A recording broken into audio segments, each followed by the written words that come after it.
Hi hello नमस्कार दोस्तों, एक बार फिर से आप सभी का स्वागत है। तो लेकर आ गई हूँ ऑडियो बुक समरी। तो चलिए शुरू करते हैं रॉबर्ट कियोसाकी की book rich dad poor dad से। तो बात ऐसी है कि रॉबर्ट कियोसाकी जो कि इस किताब के लेखक है, उनके दो पिता थे। उनके एक पिता जो कि पढ़े लिखे और पीएचडी होल्डर थे, मगर जिंदगी भर गरीब ही रहे और गरीबी में ही मरे। इसीलिए ना रॉबर्ट उन्हें पुअर डैड कहते थे। वहीं उनके दूसरे पिता बहुत पढ़े लिखे तो नहीं थे, लेकिन काफी अमीर थे, इसीलिए रॉबर्ट उन्हें रिच डैड बुलाते थे। तो अब ये सोचने की बात है कि किसी भी इंसान के एक ही वक्त में दो पिता कैसे हो सकते हैं। तो इसका जवाब यही है कि उनके गरीब पिता यानी कि रियल पिता का एक ही सपना था कि रॉबर्ट खूब मेहनत से पढ़ाई करने के बाद किसी बड़ी सी कंपनी में नौकरी करके अपने भविष्य को सुरक्षित कर ले। मगर रॉबर्ट के दूसरे पिता जो कि अमीर थे, वो एक्चुअली में रॉबर्ट के दोस्त माइक के पिता थे और वो चाहते थे कि रॉबर्ट अपनी जिंदगी में कुछ चैलेंजेस को ले, क्योंकि सारे सबक सिर्फ स्कूल में ही नहीं सीखे जाते। कुछ सबक ऐसे होते हैं जिन्हें इंसान अपनी जिंदगी के तजुर्बों से ही सीखता है।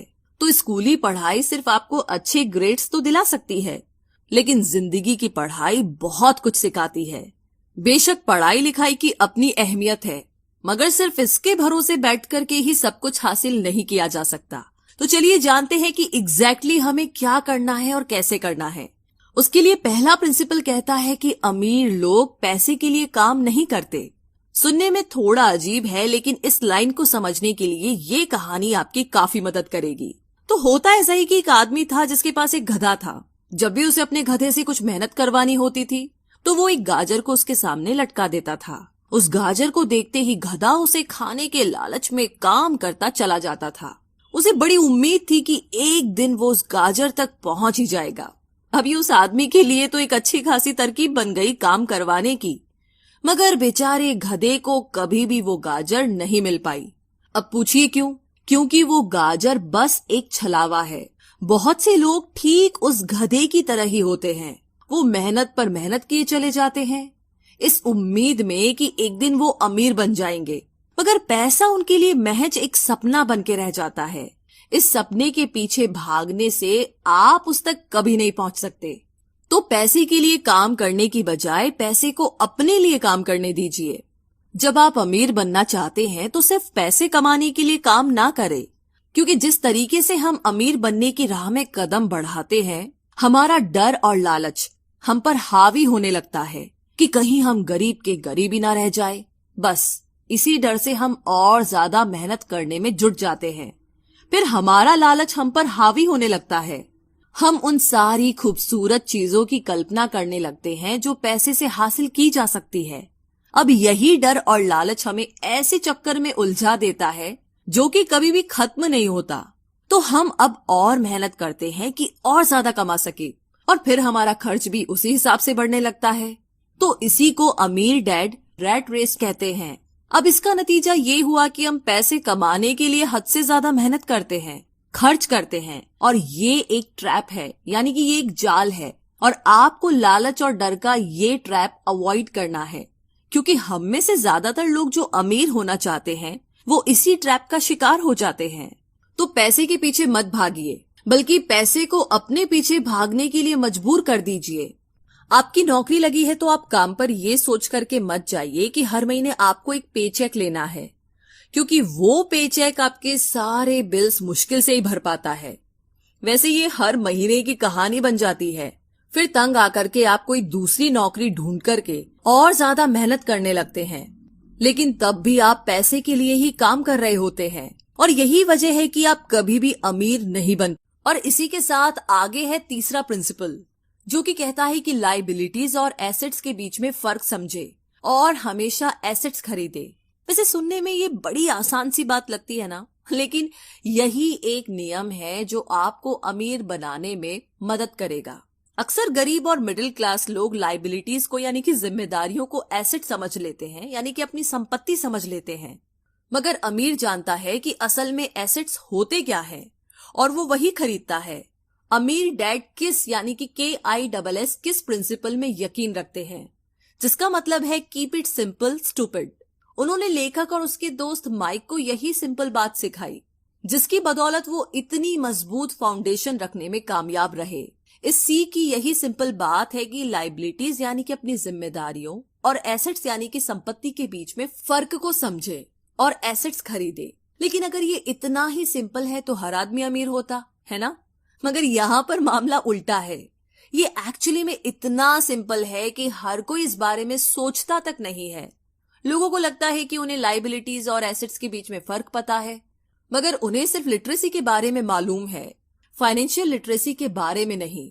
मतलब ये कि इनकम स्टेटमेंट को प्रॉफिट और लॉस का स्टेटमेंट मानकर चलना चाहिए। इसका सिंपल सा मतलब है कि इनकम यानी कि आपके पास कितना पैसा आया और एक्सपेंस यानी कि आपके पास से कितना पैसा खर्च हुआ। बैलेंस शीट एसेट्स और लाइबिलिटीज के बीच बैलेंस बताती है। बहुत से पढ़े लिखे अकाउंटेंट्स को भी ये पता नहीं होता है कि आखिर बैलेंस शीट और इनकम स्टेटमेंट कैसे एक दूसरे से जुड़े हैं। और अगर हम इस बात को समझना चाहे तो एसेट्स वो चीजें होती है जो आपके लिए पैसे कमाने का काम करती है। मान लीजिए आप कोई घर खरीद करके उसे किराए पर देते हैं, तो उसी किराए से आप वो लोन भी चुका सकते हैं जो आपने घर खरीदने के लिए लिया था। अब घर भी आपका हुआ और उससे मिलने वाला किराया भी। इसके उलट लाइबिलिटीज आपकी जेब से पैसे खर्च करवाती है, जैसे कि घर खरीद करके उसमें रहने से आपको कोई किराया नहीं मिलने वाला। तो अब आप समझ गए होंगे कि अगर अमीर बनना है तो एसेट्स खरीदिए और गरीब ही रहना है तो लाइबिलिटीज। अमीर लोगों के पास ज्यादा पैसा इसलिए होता है कि वो इस KISS keep it simple stupid principle पर यकीन करते हैं। वहीं दूसरी तरफ गरीब लोग इस प्रिंसिपल को ठीक से समझ ही नहीं पाते। इसीलिए इस बात पर जोर दिया जा रहा है कि सिर्फ लिटरेट नहीं बल्कि फाइनेंशियल लिटरेट बनिए। सिर्फ नंबर से कुछ नहीं होता। फर्क तो तब पड़ता है जब आप अपनी कहानी खुद लिखे। अधिकतर परिवारों में ये देखा गया है कि जो मेहनती होता है उसके पास पैसा भी ज्यादा होता है, मगर उसका फायदा क्या जब सारा पैसा लाइबिलिटीज में ही खर्च हो जाए। तो आइए समझते हैं कि मिडिल क्लास आदमी अपना पैसा किस तरीके से खर्च करता है, और अगर यही उनका तरीका रहता है तो सारी जिंदगी वो मिडिल क्लास ही बनकर रहेंगे, या क्या पता उससे भी नीचे चले जाए। क्योंकि आप देख सकते हैं कि उनका सारा पैसा लाइबिलिटीज यानी कि जिम्मेदारियों में ही खर्च हो रहा है। कभी मोर्टेज, कभी रेंट, कभी car loan, house loan, credit card का बिल, फीस, बिजली का बिल और भी न जाने क्या क्या। उनकी सारी कमाई इसी में खर्च हो जाती है। दूसरी ओर गरीब लोग हैं जिनकी कोई लाइबिलिटी तो नहीं है, मगर उनके कोई एसेट्स भी तो नहीं होते। वो भी पैसा कमाते हैं, सैलरी पाते हैं, मगर हर रोज के खर्चों में उनका सारा पैसा उड़ जाता है। माना कि एक गरीब आदमी $1000 कमाता है, उसमें से $300 वो अपने छोटे से घर के किराए में खर्च करता है, $200 उसके आने जाने का किराया, $200 टैक्स और $200 खाने और कपड़ों में खर्च हो जाता है। तो अब उसके पास बचा क्या? कुछ भी नहीं। और कभी कभी तो उधार लेकर के भी उसे काम चलाना पड़ता है, जिससे कि वो और भी ज्यादा गरीब हो जाता है। इसके विपरीत अमीर लोग एसेट्स खरीद के रखते हैं, फिर उनके वो एसेट्स उन्हें और पैसा कमा कर देते हैं। उनकी कमाई इस तरह 2 से 4, 4 से 8 होती जाती है। अधिकतर अमीर लोग दिमाग से काम लेते हैं और वो घर लोन पर लेकर उसे किराए पर लगा देते हैं।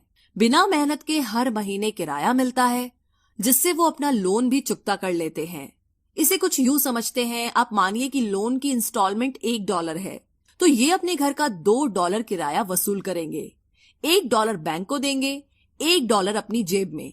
तो हो गया ना बिना मेहनत के पैसा कमाना। तो एक्चुअली में अमीर डैड और गरीब डैड के बीच बस सोच का फासला है। अपना पैसा कैसे खर्च करे, सिर्फ यही मुद्दे की बात है। और 1960 यानी कि 1960 के दिनों में अगर बच्चों से पूछा जाता था कि वो बड़े होकर क्या बनेंगे, तो सबके पास यही जवाब होता था कि वो अच्छे ग्रेड्स लाएंगे और डॉक्टर बनेंगे, इंजीनियर बनेंगे। तब सबको यही लगता था कि अच्छे ग्रेड्स लेकर के वो बहुत पैसा कमा सकेंगे। हालांकि उनमें से बहुत बच्चे आज बड़े होकर के डॉक्टर बन चुके हैं। बावजूद इसके उनमें से काफी लोग आज भी फाइनेंशियली स्ट्रगल करते नजर आएंगे, क्योंकि उन्हें हमेशा यही लगा कि ज्यादा पैसा कमाने से उनकी सारी परेशानियां दूर हो जाएगी। मगर आज के दौर में ऐसा नहीं है। आज बहुत से बच्चे फेमस एथलीट बनना चाहते हैं, या फिर CEO, या फिर कोई मूवी स्टार या रॉक स्टार, क्योंकि उन्हें पता है कि सिर्फ अच्छी पढ़ाई और अच्छे ग्रेड्स के भरोसे बैठ करके वो करियर में सक्सेस नहीं पा सकते। आजकल फाइनेंशियल नाइटमेयर बहुत आम हो गया है। अक्सर नए शादीशुदा जोड़े ये सोचते हैं कि उनकी सैलरी अब डबल हो जाएगी, क्योंकि दोनों जने कमा रहे हैं। एक छोटे से घर में रहते हुए वो अब बड़े घर के सपने देखते हैं, इसीलिए वो पैसा बचाना शुरू कर देते हैं। इसकी वजह से उनका सारा ध्यान सिर्फ अपना करियर बनाने पर होता है। उनकी कमाई बढ़ने लगती है तो जाहिर है उसी हिसाब से खर्चे भी बढ़ेंगे। तो मुद्दा मामला ऐसा है कि अब जब आप फाइनेंशियल लिटरेट हुए बिना पैसा बनाते हैं या बिना सोचे समझे उसे खर्च करते हैं, तो होता ये है कि आप पहले से भी ज्यादा खर्चा करने लगते हैं। ये एक ऐसा चक्कर है जो फिर से चलता ही रहता है। नए जोड़े ने अब इतना पैसा कमा लिया है कि वो एक बड़ा घर खरीद सके। उन्हें तो यही लगेगा कि वे अब थोड़े अमीर हो गए हैं, मगर असलियत तो ये है कि बड़े घर के साथ उन्होंने नई लायबिलिटीज भी खरीद ली है। उनके कैश फ्लो में अब प्रॉपर्टी टैक्स का खर्च बढ़ गया है। अब उन्हें एक नई गाड़ी भी चाहिए, फर्नीचर भी चाहिए, सब कुछ नया। उनकी लायबिलिटीज बढ़ती ही चली जा रही है और ज्यादातर होता यही है कि इनकम के साथ साथ खर्चे भी बढ़ने लगते हैं। फिर एक दिन अचानक इस सच्चाई का खुलासा होता है, मगर तब तक हम इस रैट रेस में बुरी तरीके से फंस चुके होते हैं। फिर ऐसे ही लोग हमारे लेखक रॉबर्ट के पास आकर के पूछते हैं कि अमीर कैसे बना जाए। अब यही सवाल तो मुसीबत की जड़ है, क्योंकि सबको लगता है कि पैसा ही हर चीज का इलाज है। ये मानना ही एक बड़ी गलती है। उनकी समस्या ये नहीं है कि वो ज्यादा पैसा नहीं कमा रहे, बल्कि ये कि जो कुछ उनके पास है उसे हैंडल कैसे करें। वैसे एक कहावत है जो यहाँ पर लागू होती है, जब तुम खुद को एक गहरे गड्ढे में पाओ तो और खोदना छोड़ दो। क्योंकि ज्यादातर लोग पब्लिक स्पीकिंग से घबराते हैं। मनोचिकित्सक यानी कि साइकेट्रिस्ट का मानना है कि लोग इसलिए घबराते हैं क्योंकि उन्हें रिजेक्शन का डर होता है, औरों से अलग होने का डर होता है। लोग हमारे बारे में क्या सोचेंगे या हम पर वो कहीं हंसेंगे तो नहीं, बस यही सोच करके ज्यादातर लोग पब्लिक स्पीकिंग से दूर भागते हैं। वो वही करना पसंद करते हैं जो सब कर रहे होते हैं। ऐसे लोग खुद को भीड़ का हिस्सा बना करके संतुष्ट हो जाते हैं। आपका घर आपका सबसे बड़ा एसेट है। लोन लीजिए, अरे अब तो प्रमोशन हो गया है, अब तो सैलरी बढ़ गई है, तो नया घर तो ले ही लो। यही सब बातें ना हम लोगों से सुनते आ रहे हैं और फिर हम भी ना उसी रास्ते पर चल पड़ते हैं, क्योंकि जो सब कर रहे हैं वो जरूर से सही ही होगा। भाई इतने सारे लोग मिलकर के कोई गलती तो नहीं कर सकते ना, ऐसा हम सोचते हैं, राइट? मगर नहीं, ऐसा बिल्कुल भी नहीं है। अमीर डैड ने कहा था कि जापानीज लोग 3 चीजों की ताकत जानते थे, तलवार, कीमती जवाहरात और शीशा।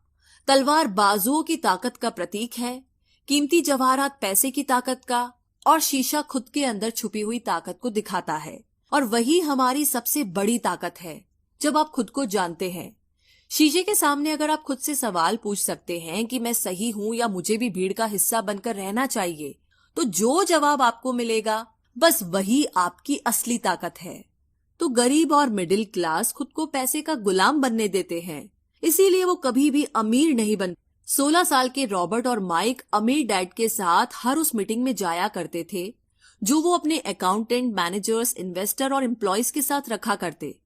यहाँ एक ऐसे अमीर डैड देखने को मिलते हैं जो पढ़े लिखे नहीं हैं, जिन्होंने 13 साल में ही स्कूल छोड़ दिया था, मगर आज वो मीटिंग्स रखते हैं और अपने नीचे काम करने वाले पढ़े लिखे लोगों को ऑर्डर देते हैं, उन्हें बिजनेस के टिप्स समझाते हैं। एक ऐसा इंसान जो भीड़ का हिस्सा नहीं बना, जिसने रिस्क लिया और जिसने लोगों की परवाह नहीं की, जिसे ये डर नहीं था कि लोग उसके बारे में क्या सोचेंगे।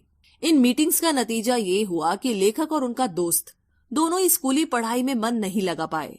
जब भी उनकी टीचर कोई काम देती थी, उन्हें रूल्स के हिसाब से करना होता था, तो उन्हें एहसास हुआ कि स्कूली पढ़ाई किस तरीके से बच्चों की प्रतिभा को निखरने नहीं देती, उसे दबा देती है।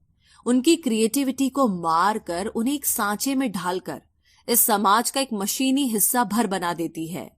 और उन्हें टीचर की इस बात से भी इनकार था कि अच्छे ग्रेड्स लाकर के ही सक्सेसफुल और अमीर बना जा सकता है। वैसे एक दिन रॉबर्ट की अपने गरीब डैड से बहस हो गई। उनके पिता का मानना था कि उनका घर उनके लिए सबसे बेस्ट इन्वेस्टमेंट है, मगर वो एक रेट रेस में भाग रहे थे। उनकी इनकम और खर्चे बराबर ही थे, उन्हें पूरा करने के लिए उनके पास एक पल की भी फुर्सत नहीं थी। यही बात रॉबर्ट उन्हें समझाना चाह रहे थे कि उनके पिता के लिए वो घर एसेट नहीं बल्कि लाइबिलिटी है। घर पर उनके पैसे खर्च हो रहे थे, बदले में मिल कुछ नहीं रहा था। ये बात उनके गरीब डैड नहीं समझ पा रहे थे। तो बस यही फर्क था गरीब और अमीर डैड के बीच में। खैर, उनकी बहस तो चलती रही। उन्होंने अपने गरीब पिता को बताया कि अधिकतर लोगों की जिंदगी लोन चुकाने में ही निकल जाती है। जिस घर को वो खरीदते हैं उसके लिए वो 30 साल तक लोन भरते हैं, फिर एक और बड़ा घर लेते हैं और अपना लोन रिन्यू कराते हैं। अब घर की कीमत भी उसी हिसाब से बढ़ेगी या नहीं, ये निर्भर करता है। कुछ लोग ऐसे भी हैं जिन्होंने घर खरीदने के लिए एक बड़ी रकम ली थी, जितनी घर की कीमत नहीं थी, उससे ज्यादा कर्ज उनके सर पर चढ़ गया। इसका सबसे बड़ा नुकसान लोगों को ये होता है कि वो बाकी जगह इन्वेस्टमेंट नहीं कर पाते, क्योंकि उनका सारा पैसा उस घर पर लगा है। उन्हें कभी इन्वेस्टमेंट करने का मौका ही नहीं मिल पाता और ना ही वो इस बारे में कुछ सीख पाते हैं, और इसी तरीके से कई एसेट्स उनके हाथों से निकल जाते हैं। अगर इसके बदले लोग सिर्फ एसेट्स पर ध्यान दे तो उनका फ्यूचर कहीं ज्यादा बेहतर हो सकता है। अब उदाहरण के लिए रॉबर्ट की पत्नी के पेरेंट्स एक बड़े से घर में शिफ्ट हो गए। उनका सोचना था कि अपने लिए बड़ा और नया घर लेना एक सही फैसला है, क्योंकि बाकियों की तरह उन्हें भी घर लेना एक एसेट्स लगता था। मगर वो ये जानकर के हैरान रह गए कि उस घर का प्रॉपर्टी टैक्स $1000 था। ये उनके लिए एक बहुत ही बड़ी कीमत थी, और क्योंकि वो रिटायर हो चुके थे तो इतना पैसा टैक्स के रूप में भरना उनके रिटायरमेंट बजट के बाहर था। बेशक हम ये नहीं कह रहे कि आप एक नया घर ना ले, बल्कि हम समझाना चाहते हैं कि जितने पैसे से आप एक बड़ा घर लेंगे उतने पैसे आप किसी एसेट में इन्वेस्ट करें तो बेहतर होगा। आपका एसेट आपके लिए कमाई करेगा और कुछ ही समय के बाद आपके पास इतना पैसा होगा कि आप आसानी से मनपसंद घर ले पाएंगे, और वो भी बिना किसी लोन के। तो अब सवाल ये है कि अमीर और ज्यादा अमीर क्यों होते रहते हैं, वही मिडिल क्लास आगे क्यों नहीं बढ़ पाते? इसके पीछे भी ना एक वजह है, और कारण एकदम सिंपल है। अमीर एसेट खरीदते हैं जो कि उनका पैसा दुगना करता रहता है। उस पैसे से उनके सारे खर्चे मजे में निपट जाते हैं। और मिडिल क्लास क्या करते हैं? वो तो बस महीने की 1 तारीख का इंतजार करते हैं, जब उनकी सैलरी आए तो सारी की सारी सैलरी तो खर्चों को पूरा करने में खत्म हो जाती है। तो इन्वेस्टमेंट कहाँ से होगा? और फिर जब सैलरी बढ़ती है तो उस पर टैक्स भी बढ़ जाता है, और उसी हिसाब से बाकी खर्चे भी, और फिर अंत में वही रैट रेस चलती रहती। कहने का मतलब ये कि एक कर्ज में डूबा समाज जहाँ पर हम रहते हैं, मतलब ये कि अपने घर को एसेट समझना ही वो रीजन है जो कि हमें कर्ज के बोझ तले दबाती है। आज यही अधिकतर लोगों की सोच है। अगर सैलरी बढ़ी है तो लोग सोचते हैं कि अब वो बड़ा सा घर ले सकते हैं, क्योंकि उन्हें ये अपने पैसे का सही इस्तेमाल लगता है। इसके बदले अगर वो पैसा सही जगह लगाया जाए तो उनकी जिंदगी हमेशा के लिए बदल सकती है। लेकिन ऐसा हो नहीं पाता, क्योंकि उनका सारा वक्त हाड़ तोड़ मेहनत करने में चला जाता है। अपनी नौकरी को सेफ जोन समझ करके वे उससे अलग कुछ सोच ही नहीं पाते, और साथ ही उन पर कर्ज का इतना बोझ होता है कि वो नौकरी छोड़ने का रिस्क ले ही नहीं सकते। अब जरा खुद से सवाल कीजिए कि आज आप नौकरी छोड़कर बैठ जाते हैं तो कितने दिन आपका गुजारा चलेगा? क्योंकि अगर आप फाइनेंशियली लिटरेट नहीं हैं, अगर आपने सारी उम्र सिर्फ सैलरी के भरोसे ही काटी है और एसेट्स के बदले आपने लायबिलिटीज पाल ली है, तो यकीनन आपकी जिंदगी एक बहुत ही कड़ी चुनौती है। सिर्फ नेटवर्थ के भरोसे आपका काम नहीं चल सकता। नेटवर्थ बताता है कि आपके पास वाकई में कितना पैसा है, चाहे वो गैराज में पड़ी पुरानी कार के रूप में ही क्यों ना हो। अब भले ही वो कार कुछ काम की ना हो, जबकि वेल्थ का मतलब है कि आपके पास जो पैसा है उससे आप कितना और पैसा कमा रहे हैं। जैसे कि मान लीजिए कि आपके पास कोई एसेट है जिससे हर महीने मुझे $3000 की कमाई हो जाती है, और हर महीने आपके $6000 खर्च होते हैं, तो मैं सिर्फ आधे महीने ही अपना गुजारा कर पाऊंगी। तो सोल्यूशन ये होगा कि अपने एसेट से मिलने वाले पैसे को आप बढ़ा दे। जब वो $6000 आपको मिलने लगेगा तो आप रातों रात अमीर नहीं हो जाएंगे, मगर इस तरह आप वेल्दी होने लगेंगे। अब अगर आप अचानक नौकरी छोड़ते भी है तो आपके एसेट्स आपका सारा खर्च कवर कर लेंगे। आप वेल्थी तभी बन पाएंगे जब आपके खर्च आपके एसेट्स की ग्रोथ से कम रहे। और इसी के साथ आगे है चौथा सबक, जो कहता है कि अपने काम से काम रखे। दुनिया की सबसे बड़ी फूड चेन मैकडोनाल्ड के फाउंडर रे क्रॉक ने एक MBA क्लास में एक स्पीच दी। ये 1947 की बात है। उनकी ये स्पीच बड़ी ही शानदार थी, लोगों को प्रेरित करने वाली। स्पीच के बाद जब MBA क्लास के स्टूडेंट्स ने कुछ वक्त उनके साथ बिताने की गुजारिश की तो वो उनके साथ बियर पीने चले गए। बातों बातों में रे ने अचानक एक सवाल किया कि क्या आप लोग जानते हैं कि मैं किस बिजनेस में हूँ? अब ये बात तो सबको मालूम थी कि वो हैमबर्गर बेचते थे। इस बात पर वो हंसने लगे और बोले कि उनका असल बिजनेस तो रियल एस्टेट है। क्योंकि मैकडॉनल्ड के लिए हर लोकेशन का चुनाव सोच समझकर किया जाता है। जहां उसकी फ्रेंचाइजी बनाई जाती है वो जमीन भी साथ ही बेची जाती है। तो इसका सीधा सा मतलब है कि मैकडॉनल्ड की फ्रेंचाइजी खरीदने वाले को वो जमीन भी खरीदनी पड़ती थी। तो इस तरीके से ये एक रियल एस्टेट बिजनेस भी हुआ। यही सबक अमीर डैड ने रॉबर्ट को सिखाया कि अक्सर लोग खुद के लिए छोड़ करके बाकी सब के लिए काम करते हैं। वो टैक्स पे करके गवर्नमेंट के लिए काम करते हैं, वो उस कंपनी के लिए काम करते हैं जहां वो नौकरी करते हैं, बैंक का मोर्टेज देकर उसके लिए काम करते हैं। और ये सब इसलिए क्योंकि हमारा एजुकेशन सिस्टम ही ऐसा है। स्कूल हमें एम्प्लॉय बनना सिखाता है, ना कि एम्प्लॉयर। जो आप पढ़ते हैं वही आप बनते हैं। अगर आपने साइंस पढ़ी है तो डॉक्टर, मैथमेटिक्स पढ़ी है तो इंजीनियर, मतलब जो भी आपने पढ़ा है वो आप बने। अब मुसीबत तो ये है कि इससे छात्रों का कोई भला नहीं हो पाता, क्योंकि वो नौकरी और बिजनेस के बीच के फर्क में उलझकर रह जाते हैं। जब कोई पूछता है कि आपका क्या बिजनेस है, तो आपको ये नहीं बोलना चाहिए कि मैं तो एक डॉक्टर हूँ या एक बैंकर हूँ, क्योंकि वो आपका प्रोफेशन है, बिजनेस नहीं। कहने का मतलब ये कि आप जो भी करते हैं उसे अपना बिजनेस बनाइए, नौकरी नहीं। अपनी सारी उम्र दूसरों के लिए काम करके उन्हें अमीर करने में बर्बाद ना करें, बल्कि खुद की जिंदगी को खुशहाल बनाने के लिए काम करें। बहुत से लोगों को इस बात का एहसास बड़ी देर से होता है कि उनका हाउस लोन उनकी जान ले रहा है, और फिर उन्हें लगता है कि जिसे वो एसेट मानने की गलती कर रहे थे एक्चुअली कभी वो एसेट था ही नहीं। जैसे उन्होंने कार ली तो उससे जुड़े तमाम खर्चे उनके लायबिलिटीज बन गए। उन्हें पूरा करने के लिए नौकरी जरूरी है, और अगर कभी वो सेफ जॉब उनके हाथों से निकल गई तो उनकी मुसीबतें शुरू हो जाती है। इसीलिए तो हम एसेट कॉलम पर इतना ज्यादा जोर दे रहे हैं, ना कि आपकी इनकम कॉलम पर। और यही फाइनेंशियली सिक्योर होने का सही तरीका है। आप कितने अमीर हैं ये जानने का सही तरीका नेटवर्थ इसलिए नहीं है क्योंकि जब भी आप अपने एसेट बेचते हैं तो उन पर भी टैक्स लगता है। आपको उतना पैसा नहीं मिलता जितना कि आप सोचते हैं। आपके बैलेंस शीट के हिसाब से आपको जितना भी पैसा मिलेगा उस पर भी आपको टैक्स देना पड़ेगा। ये किताब आपको कभी ये सलाह नहीं देगी कि आप अपनी नौकरी छोड़े। आप अपनी नौकरी करते रहिए, पर साथ ही एसेट्स भी खरीदते रहिए। और एसेट से मेरा मतलब है सही और असली मायने में एसेट्स। मैं ये नहीं कहूंगी कि आप कोई कार लीजिए, क्योंकि वो मेरी नजर में एसेट यानी कि संपत्ति नहीं है। क्योंकि जैसे ही आप उसे चलाना शुरू करते हैं वो अपनी कीमत का 25% खो देती है। अब किस तरह के एसेट्स खरीदे जाने चाहिए, यहाँ हम आपको कुछ ऐसा बिजनेस जहाँ आपकी मौजूदगी जरूरी ना हो, जो दूसरे लोग आपके लिए चलाएं, क्योंकि आप वहां पर ज्यादा वक्त देंगे तो वो बिजनेस नहीं नौकरी होगी। दूसरा है रियल एस्टेट पे पैसा लगाए। तीसरा है स्टॉक और बॉन्ड खरीदे। तो जब एसेट खरीदे तो अपनी पसंद की चीजों पर पैसा लगाए, क्योंकि आपका मन होगा तभी आप उस पर ध्यान दे पाएंगे। अगर उसमें आपकी रुचि होगी तो आप उसे बेहतर समझ पाएंगे। रॉबर्ट को रियल एस्टेट और स्टॉक्स में रुचि थी, खासकर छोटी कंपनीज में इन्वेस्ट करना। अपने अमीर डैड की सलाह पर उसने अपनी नौकरी कभी नहीं छोड़ी। वो जॉब करता रहा, साथ ही अपने एसेट कॉलम को बड़ा और मजबूत बनाता चला गया।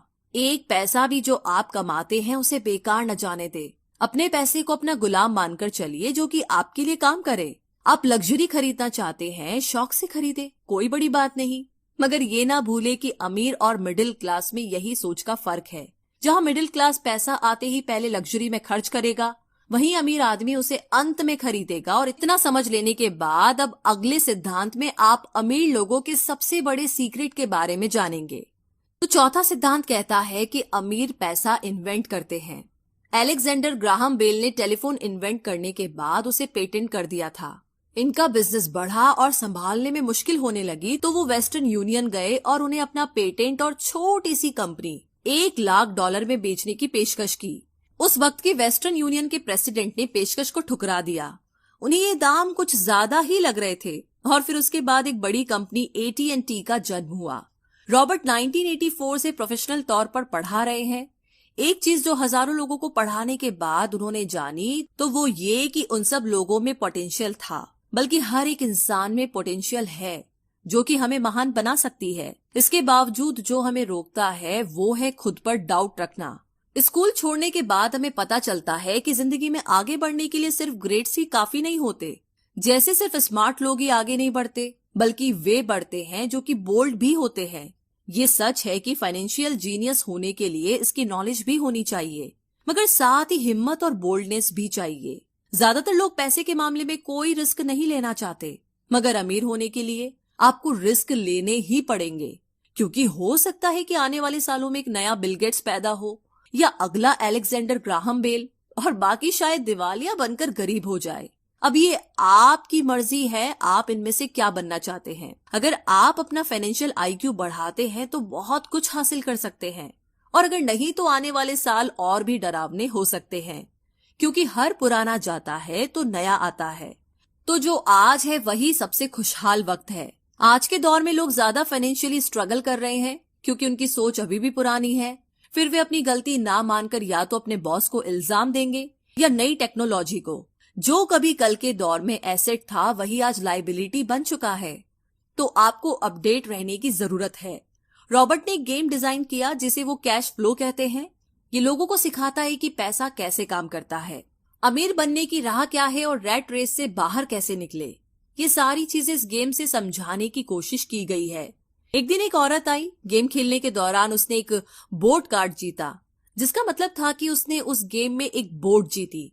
वो औरत बड़ी खुश हुई, मगर जब उसे पता चला कि बोट लेने के लिए तो उसे एक बड़ी रकम टैक्स भरनी होगी, तो उसकी खुशी गायब हो गई। वो बोट उसके लिए अब एसेट नहीं बल्कि लायबिलिटी बन गई। उसे पता चला कि ऐसे तो ये बोट उसकी जान ही ले लेगी। उसे ये आइडिया समझ में नहीं आया और रिफंड की मांग की। उसे उसके पैसे वापस मिल गए और वो चली गई।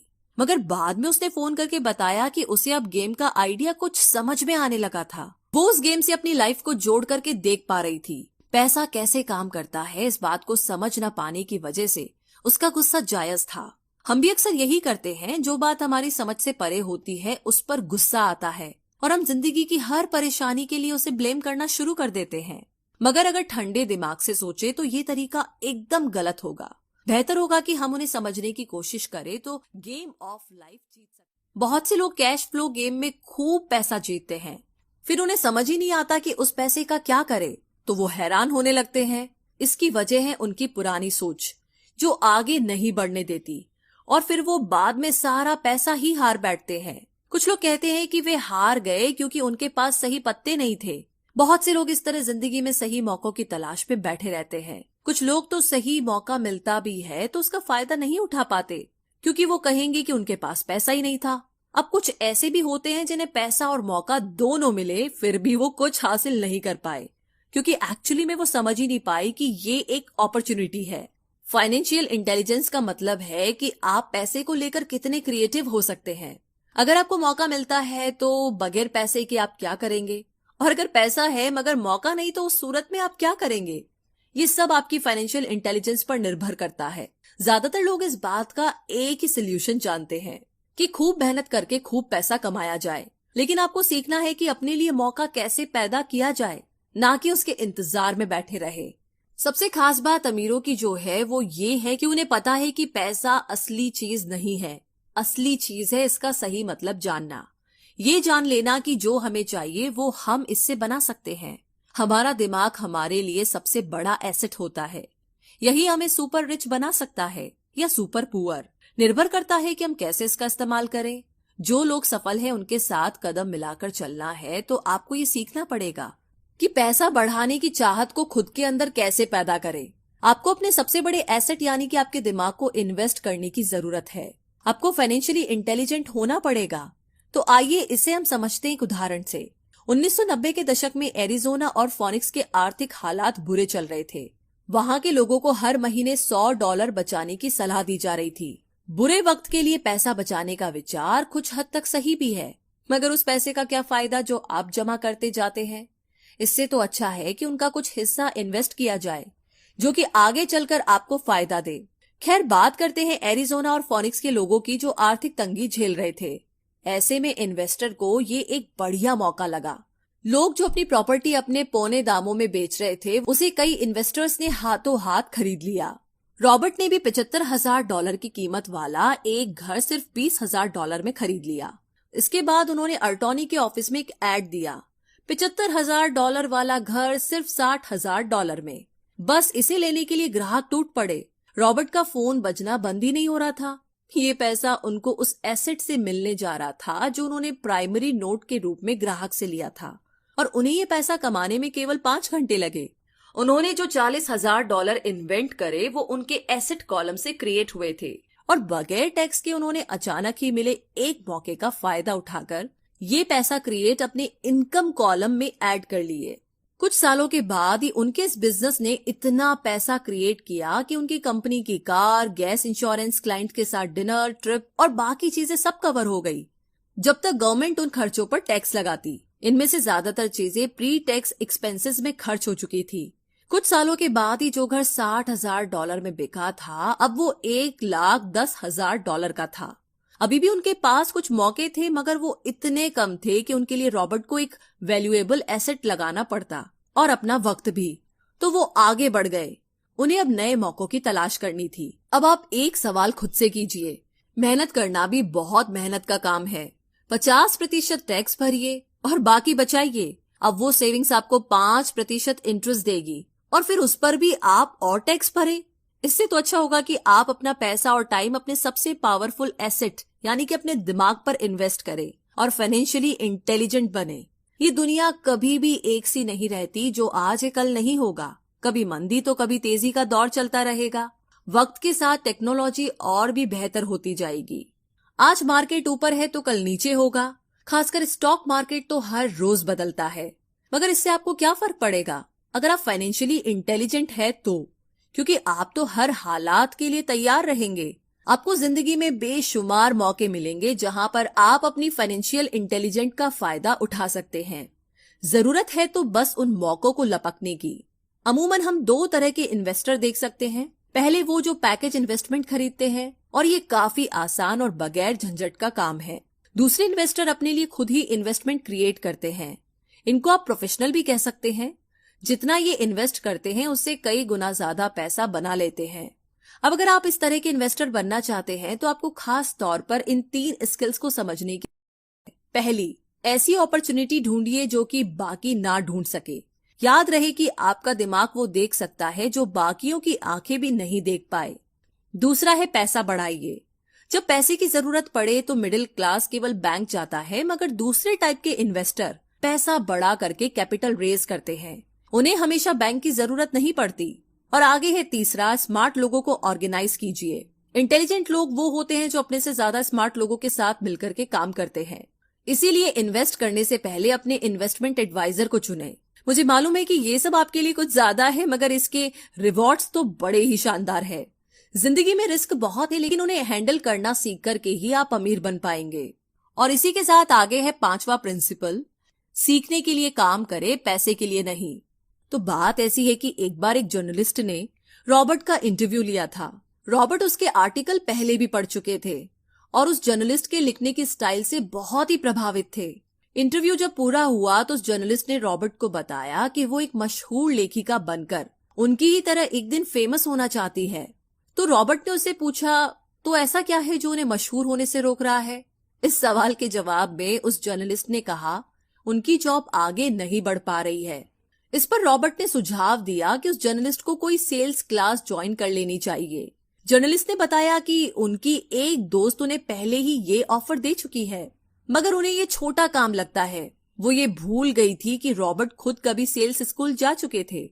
तो इस बात का पॉइंट ये है कि अगर आपके पास कोई टैलेंट है जिसके दम पर आप कुछ पैसा कमाना चाहते हैं, तो आपका टैलेंट काफी नहीं होगा, क्योंकि उस टैलेंट को कैसे भुनाया जाए, जब तक आप ये बात नहीं जानते आपका टैलेंट यूं ही बेकार है।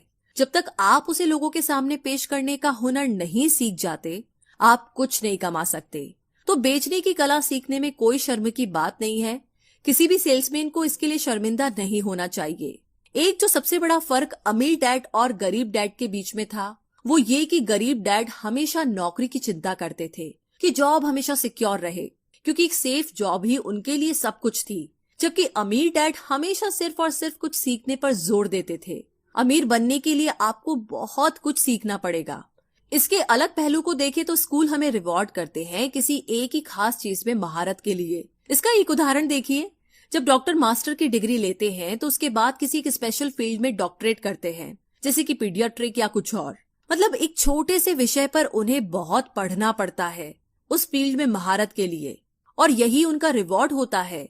ऐसे ही बहुत कुछ जानने के लिए जो थोड़ा बहुत आप सीखते हैं वो नॉलेज तभी आएगी जब आप अलग अलग कंपनीज के लिए काम करेंगे, दुनिया की अलग अलग चीजों को जानेंगे, चीजें कैसे काम करती है, ये सभी बातें अनुभव करेंगे, तभी आपकी नॉलेज बढ़ेगी। शायद यही वजह थी कि अमीर डैड छोटे रॉबर्ट और माइक को अपने साथ लेकर जाते थे जब वे अपने डॉक्टर, अकाउंटेंट्स, लॉयर या किसी प्रोफेशनल से मिलने जाते। जब रॉबर्ट ने मैरीन कॉर्प्स ज्वाइन करने के लिए अपनी हाई पेइंग जॉब छोड़ी, तो उसके गरीब मगर पढ़े लिखे पिता समझ नहीं पा रहे थे कि रॉबर्ट ने ऐसी शानदार नौकरी क्यों छोड़ी। वे एक अलग तरह से इस फैसले से सख्त निराश हुए। रॉबर्ट ने उन्हें समझाने की हर मुमकिन कोशिश की कि उनका ऐसा करना क्यों जरूरी था, मगर उन्हें तो ये बात हजम ही नहीं हो रही थी। रॉबर्ट ने उन्हें कहा कि वो सीखना चाहते हैं कि खुले आसमान में कैसे उड़े। उन्हें जानना था कि वर्कर्स की टीम को कैसे हैंडल किया जाए। किसी भी कंपनी को अपने बलबूते पर चलाना कितना मुश्किल काम है। रॉबर्ट ये सब सीखना चाहते थे। वियतनाम से लौटने के बाद रॉबर्ट ने अपनी जॉब से रिजाइन कर दिया और जेरोक्स कॉर्प्स को ज्वाइन कर लिया। उन्हें ये नौकरी किसी फायदे के लिए नहीं चाहिए थी। वो इतने शर्मीले थे कि किसी को कुछ भी बेचने के ख्याल से ही उन्हें पसीना आ जाता। अपनी इसी कमी को दूर करने के लिए उन्होंने जेरोक्स के सेल्स ट्रेनिंग प्रोग्राम की शिक्षा ली। इसके बाद रॉबर्ट ने खुद अपनी कंपनी की शुरुआत की और अपना पहला शिपमेंट भेजा। वे अगर इसमें नाकामयाब रहते तो पक्का दिवालिया हो जाते, लेकिन उन्होंने ये रिस्क लिया और अपने अमीर डैड की सीख को याद रखा कि बेशक आप 30 की उम्र से पहले दिवालिया होने का रिस्क ले सकते हो, क्योंकि इस उम्र में आपको रिकवर होने का मौका भी मिल जाता है। ज्यादातर एम्प्लॉय अपने वर्कर्स को इतना तो पे करते हैं कि वो काम छोड़कर ना जाए, और ज्यादातर वर्कर भी जी फाड़ करके इसलिए मेहनत करते हैं कि वे काम से निकाले ना जाए। इसीलिए तो उन्हें सिर्फ अपनी सैलरी और कंपनी से मिलने वाले फायदों से ही मतलब होता है। इस सोच के साथ उनके कुछ साल तो बढ़िया गुजरते हैं, मगर ये लंबे समय तक काम नहीं करता। तो क्यों ना आप वो सब कुछ अभी सीखें जो आप सीखना चाहते हैं, इससे पहले कि आप कोई एक खास प्रोफेशन अपने लिए चुने। क्योंकि अगर एक बार आपने अपना प्रोफेशन चुन लिया तो आप हमेशा के लिए उसी में बंधकर रह जाएंगे। तो दोस्तों, इसी के साथ ये समरी यहीं पर समाप्त होती है। आप रिव्यू सेक्शन में लिख करके हमें बता सकते हैं कि आपको ये समरी कैसी लगी। अगर आपको हमारी ये मेहनत पसंद आई है तो आप हमें अपना प्यार दिखा सकते हैं।